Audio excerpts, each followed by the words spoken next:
Сәлем достар, бүгін бізде әңгіменің 4-ші бөлімі. Келесі бөлімдерді жоғалтып алмау үшін каналыма тіркелуді ұмытпаңыздар. Құндыз түк болмағандай үйіне келіп тірлігін істеп жүре берді. Енесі мен абысынан Нұрланның ақшасын алған киім-кешек заттарын анам алып берді деп көкірек кере мақтанды. Бағына орай әсем текшіл өкпешіл емес, ештеңе болмағандай келініне жаны ашып, ананы көтерме, үйтпе, бүйтпе, өзім істей саламын, саған көтеруге болмайды, аздап жатып демалып ал деп асты-үстіне түсіп әлек. Оның қадірін білер келін жоқ, тірліктен қашып ыңқылдайды да жүреді. Талғат пен Мариям әулеттің үлкені болған соң барар жерлері көп. Өлімі бар, тойы бар, зейнетақылары өздеріне жетпей қалмаса артылар емес. Бағлан болса жұмыс жасайын деп тырысқанмен белі ауырып, екі бүктеліп қала берді. Әсем де әйел заты болған соң қажет заттары болады сөзсіз. Енесі мен ақылдаса келе жұмысқа орналасты. Балабақша асханасына аспаз болып орналасты. Таңертең ерте тұрып, сиырларын сауып, сүт айранын пісіріп, жайғастырып, үй ішіне таңғы шайларын беріп кетеді. Ол кетер уақытта ерке келін енді ғана ұйқысынан оянып, көзін уқалап шығады. Тірліктің көзін таппайтын мылжың келін кешке дейін түк те бітіре алмай, оны көрген ененің ашуы келері айдан анық. Шыдай алмай 60-қа келген енесі өзі қамырын илеп, үйін жинап кетеді. Ашу үстінде әсем келін болғанда бұлай жүрмес едім, қиналмас едім деп күбірлеп жүреді. Құндыздың татымы жоқ. Езілген ботқа тамақтарын амалсыздан жеп отырып, тағы сол әсем келінін мақтап айтып қоя береді. Бұл Құндызға ұнамай, жеңгесіне деген өшпенділігі арта түсті. Кішкентай бөпесі мен Құндыз келін болып түскелі төркініне жете алмай жүрген үйдің үлкен қызы Құндыздың қайнап-кесі Әсемнің қайны сіңлісі Бағила төркіндетіп қыдырып келді. Отбасына сыйлы келін болған соң ата-енесі құда-құдағиларына арнап тәттілерін молынан, апа-жеңге келініне көйлек орамалдарын беріп жіберіпті. Мариям қыз дем алсын деп жиен немересіне өзі қарайлап бесікке салып әллелеп отырды. Келінімен жақын танысып әңгімелеспек болып жанына барды. Келін, қалайсың? Қалай біздің үйге үйреніп қалдың ба? Иә, ақырындап, бірақ оңай емес екен. Ой, алаңдама, Әсем жеңген өзі бәрін үйретіп, бір жылда мощный супер келіншек етіп шығарады. Тағы сол Әсемді мақтағаны Құндызға ұнамай қалды. Біздің үйдің адамдарының бәрі ақ көңіл жандар, көп те емес. Сен менің барған жерімді көрсең, 11 ағайынды, 6 келінбіз. Мен ең кішісі, бір үйде 4 келін бірге тұрамыз. Енем қатал адам. Бірақ сол қаталдығының арқасында бәріміз бір шаңырақ астында өмір сүріп келеміз. Ал біздің апам алтын адам ғой. Білем бәрін, өте тамаша жандар. Үнемі бар жағдайымды жасап жүреді. Бірақ өзім бөтен жерге, бөтен адамдарға үйренісе алмай жүрсем. Құндыз жылымсырап төмен қарады. Иә, не болды? Сізге айту ыңғайсыздау болып тұр. Айта бер, қысылма. Бұрындары ойлайтынмын. Тұрмысқа шықсам, ата-енемді өз әке-шешемдей көремін, күйеуімнің аға-әпке қарындастарын өз бауырларымдай көремін деп. Бірақ келген күннен Әсем жеңгем бәрімізді жамандап, көңілімді суытып тастады. Көңілім суыған соң өзіме жақын тартып, үйренісе алмай жүрмін. Қойшы, сонда жеңгем не айтты? Мені кешіріңізші, сізге бекер айттым-ау. Мен де аузыма елікте алмай қалам осы. Айтсаңшы енді.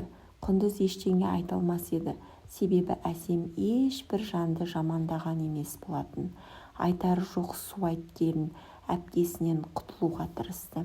Әпке, оның бәрін айтып көңіліңізге қаяу түсіргім келмейді. Тек өтінем, арамызда қалсыншы. Үйде ұрыс шыққанын қаламаймын. Басын бастадың, айт енді. Айтпасаң бастамауың қажет еді. Құндыз әпкесінен құтыла алмасын біліп, не істерін білмей тұрғанда Бағиланың бөпесі шыңғырып Мариям шақырып қалды. құтылғанына қуанып әндетіп тірлігін істей бастады. Қайын сіңлісін жанындай жақсы көретін әсем сол күні Бағлан жұмыс істеп жүргенде жиған ақшасын жаратып базарлық жасап Бағиланың баласына өзіне киім-кешек анау-мынау алып қуанып үйге келді. Қайын сіңлісін құшақтап жағдайын сұрап әлек: «Қалайсың Бикеш, аман-есен аяқ-қолыңды жинап алдың ба? Ренжіме, бара алмадым, мынау кішкентайыңа деп алдым, аз да болса көптей көр». Әккі келіннің қулығына сеніп қалған Бағила жеңгесіне жылы қабақ таныта қоймады. Сұрақтарына әрең қинала жауап берді. Әсем не болғанын түсіне алмай ойлана өз бөлмесіне киім ауыстыруға кіріп кетті. Қайын сіңлісінің көңілін табам деп сүйікті тамақтарын, тәттілерін, самса бауырсағын пісіріп шаршағанына қарамай жайнатып дастархан жайды. Тамақ үстінде де Бағила қабақ түйіп ашулана отырды. Үнемі сүйсініп жейтін жеңгесінің тағамдарын жегісі келмей түрткілеп қоя салды. Әсем ештеңе түсіне алар емес. Құндыз болса бұл жағдайды бақылап мәз. Бір аптаға демалуға келген қыз 2 күннен соң қайтып кетті. Оның қапа болып кеткені Әсемге маза бермеді. Бағланға айтып берді, үндемей күрсініп қойды. Бағлан келіннің қарындасына Әсем жайлы айтқанын естіген болатын, бірақ үйде ұрыс-жанжал болмасын деп үндемеуге бел буды. Салақ-құлақ келіннің тірлігіне көңілі толмай әбден шаршаған Мариямның шыдамы шегіне жетіп, келініне ашумен біраз әңгіме айтты. «Әй келін, қашан саған ақыл кірет, айтшы, күнде айта-айта шаршадым, үйренетін кезің жетті ғой, мынаны қарашы, қалаған құтқан қамырдың бәрі жиналып көгеріп кеткен, оны тағы мен көрмесем деп тығып қойыпсың, осыны жайып кеспей етіп кесіп қоюға болады емес пе? Әр нәрсенің обал болады, үнемі осындайсың, үйдің бәрі шаң басып жатыр, түс болды, түскі асқа не нан жоқ, не тамағың дайын емес, қазір атаң малдан келсе маған сөйлеп миымды жеп қояды, таңнан бері бітіргенің бір тірлігің жоқ, неге сонша маған айқайлайсыз, қолымнан келгені осы, әй ана, Әсем жеңгең осының бәріне үлгеруші еді, адамның жасағанын адам жасай алады, сенің де одан еш жерің кем емес. Ту, жетер енді, Әсем, Әсем, бітпейтін Әсем әйтеуір, мен Әсем емеспін, мен Құндызбын, Құндыз.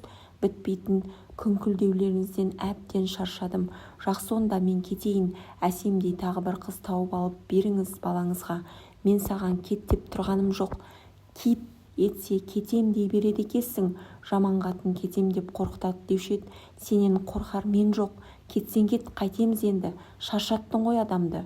Құндыз бөлмесіне кіріп кетіп, киімдерін сөмкеге түйіп отыра берді.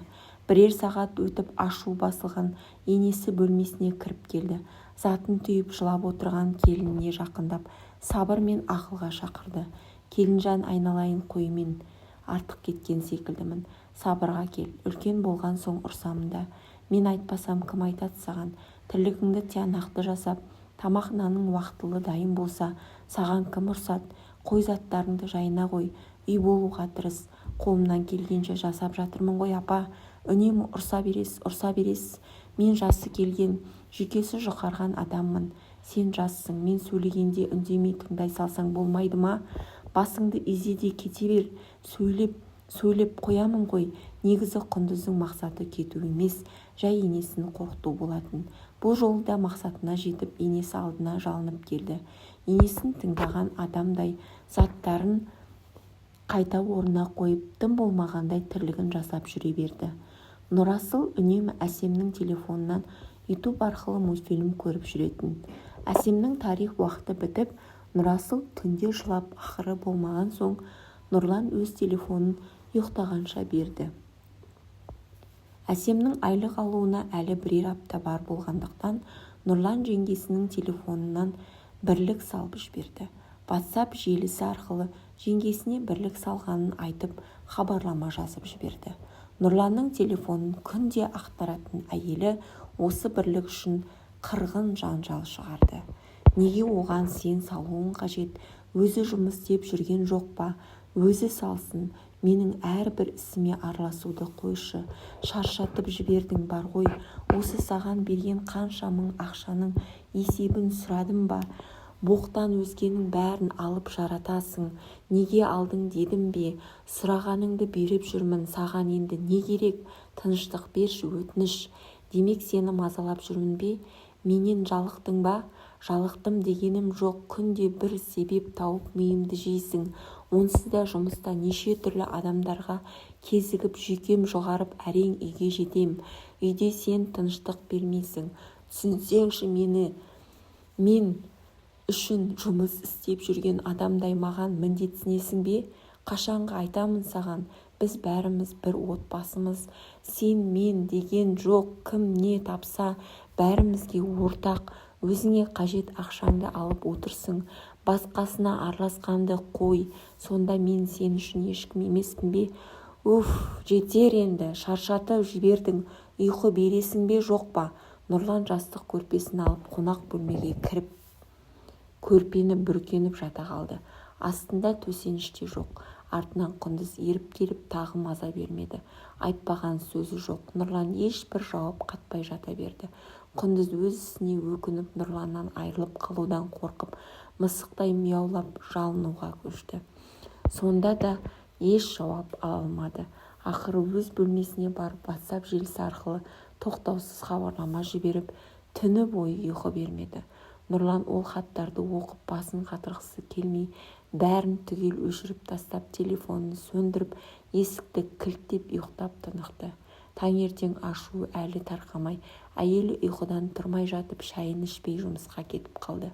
Ұйқысы қанбаған қатты жерде жатып, денесі ауырсынып қалған жігіттің жүйкесі жұқарып, бірнеше тұтынушымен сөзге келіп ұрсып қалды. Сол күні жексенбі әсем үйін жинап, кір жуып, өз тірлігін жасап жүрген Нұрланның таңғы ас ішпей үйінен безіп кеткенін өзінен емес, жеңгесінен көрген әйелі күні бойы абысына қабақ түйіп ашулана, бүкіл затты тарсылдатып тірлік істеп жүрді.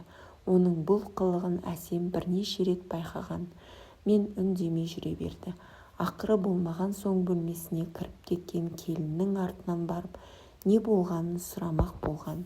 Ал ұрыс іздеп отырған келіні абысынының жағасынан алды. Достар, әңгіме одан сайын қызып жатыр.